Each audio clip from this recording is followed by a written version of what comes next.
Graça, justiça, paz e bem da parte de Jesus de Nazaré.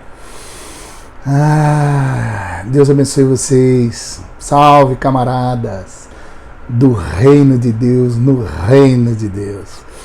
Muito bom. Continuando essa nossa jornada de leitura bíblica, eu decidi começar a ler os 4 evangelhos pelo Evangelho de João. As 2 últimas publicações eu explico um pouco sobre a chave de bronze, a chave de prata e a chave de ouro. Chave de bronze, a Bíblia interpreta a própria Bíblia. Chave de prata, o Novo Testamento interpreta o Velho Testamento. Chave de ouro, os evangelhos interpretam tudo, ou seja, a anunciação, nascimento, vida, ministério, tortura, morte, ressurreição e ascensão de Jesus de Nazaré, que estão em Mateus, Marcos, Lucas, João e Atos 1. Isso daí é a chave de ouro que vai abrir toda a Bíblia para você saber o que é para você, o que não é mais para você, o que somos, o que tem a ver com os discípulos de Jesus, o que tem a ver com os discípulos de Adão, de Abraão, de Moisés, os discípulos de Paulo, que são muitos discípulos por aí que são mais discípulos deles do que de Jesus. Mas nós que somos discípulos de Jesus, ou aqueles que são discípulos de Jesus, não tinham entendido isso ainda, que a partir dessa leitura simples do Evangelho, entenda que isso é o suficiente para a gente poder ir, inclusive, estudando a Bíblia como um todo de uma maneira muito mais correta, na minha opinião, muito mais certa, ok? Com a minha modesta opinião, beleza? Então eu quero ler, vamos começar a ler. Esse é o capítulo 1 de João e nós vamos estar lendo aí. Se Deus quiser, tudo vai dar certo, eu vou estar fazendo isso daí diariamente. Diariamente eu vou estar gravando a minha leitura simples. Eu leio o capítulo e depois eu estou lendo na Bíblia a Mensagem de Odiney Pearson e depois que eu ler o capítulo eu tenho um tempo de oração e acabou. Então todo dia é isso, tá bom? Vamos ler juntos a Bíblia? Vamos ler juntos os Evangelhos? Vamos lá. Bíblia Mensagem. Vou até colocar meu óculos aqui para poder ficar legalzinho. Tá bom? Pelo menos para ler. Antes de tudo havia a palavra. A palavra presente em Deus. Deus presente na palavra. A palavra era Deus. Desde o princípio à disposição de Deus. Tudo foi criado por meio dele. Nada mesmo veio a existir sem ele. O que veio à existência foi a vida. E a vida era a luz pela qual se devia viver. A luz da vida brilhou nas trevas. As trevas nada puderam fazer contra a luz. Houve um homem chamado João, enviado por Deus para apontar o caminho para a luz da vida. Ele veio dizer a todos para onde olhar, em quem deviam crer. João não era a luz.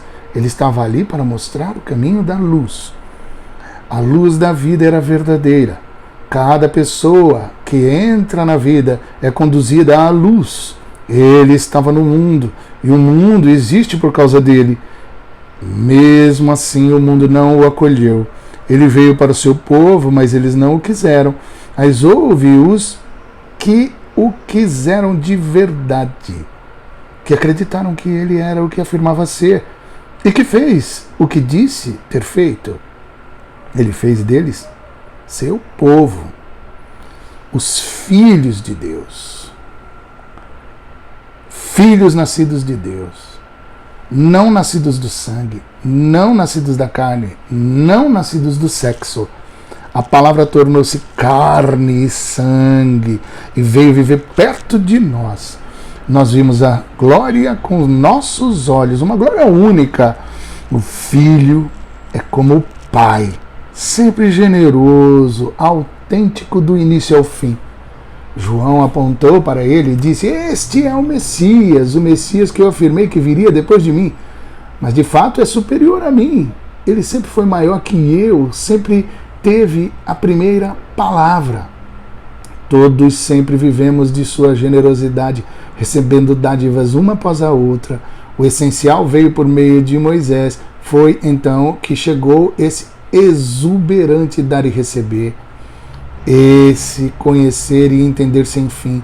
Tudo veio por meio de Jesus, o Messias.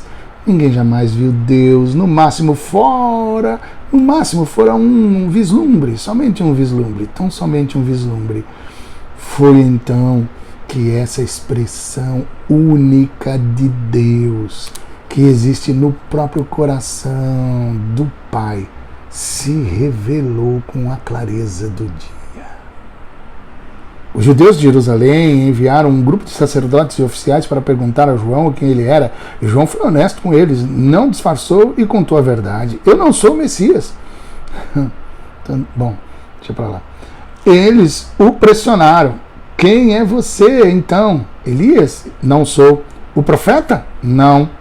Exasperados perguntaram, quem então? Precisamos dar uma resposta aos que enviaram. Diga-nos alguma coisa, qualquer coisa a seu respeito. Eu sou um trovão no deserto. Prepare um caminho reto para Deus. Estou fazendo o que o profeta Isaías anunciou. Os que o interrogavam eram do partido dos fariseus, mas tinham sua própria pergunta. Se você não é o Messias, nem Elias, nem o profeta, por que você batiza? João respondeu, eu batizo apenas com água.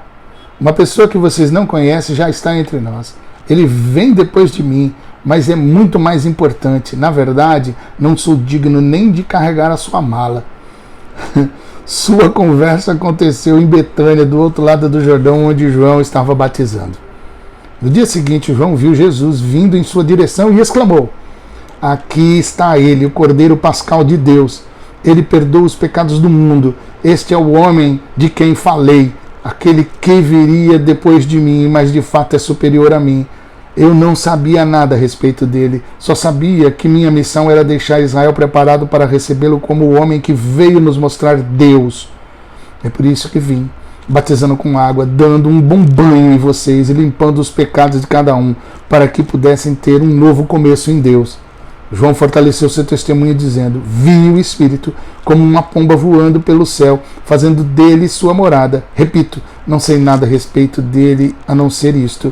Aquele que me autorizou a batizar com água me disse, aquele sobre quem você vir o Espírito descer e permanecer, batizará com o Espírito Santo. Foi exatamente o que vi acontecer, por isso digo a vocês, e não há dúvida, este é o Filho de Deus. Uau! No dia seguinte, João estava de volta ao seu posto com 2 discípulos que observavam. Ele ergueu os olhos, viu Jesus caminhando e disse, aqui está ele, o Cordeiro Pascal de Deus, o Cordeiro de Deus que tira o pecado do mundo.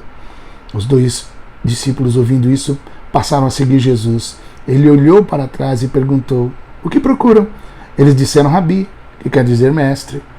Onde o Senhor costuma ficar? Onde o Senhor mora?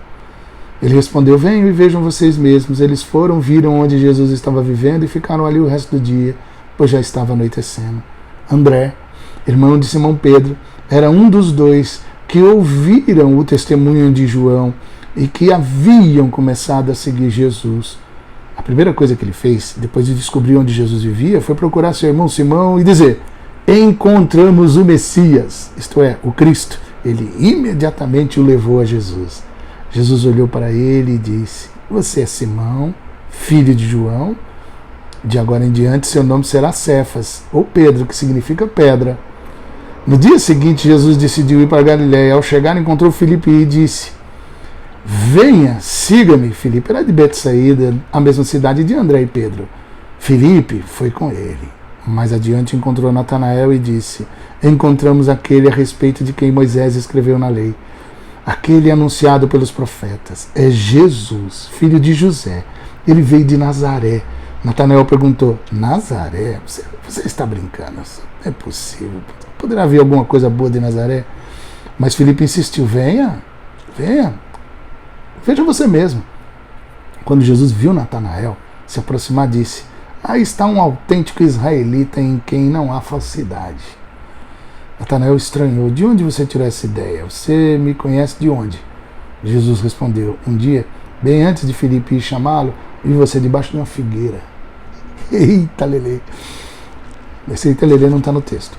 Natanael exclamou, Rabi, o Senhor é o Filho de Deus, o Rei de Israel. Jesus disse, você acreditou porque eu disse que o vi debaixo da figueira?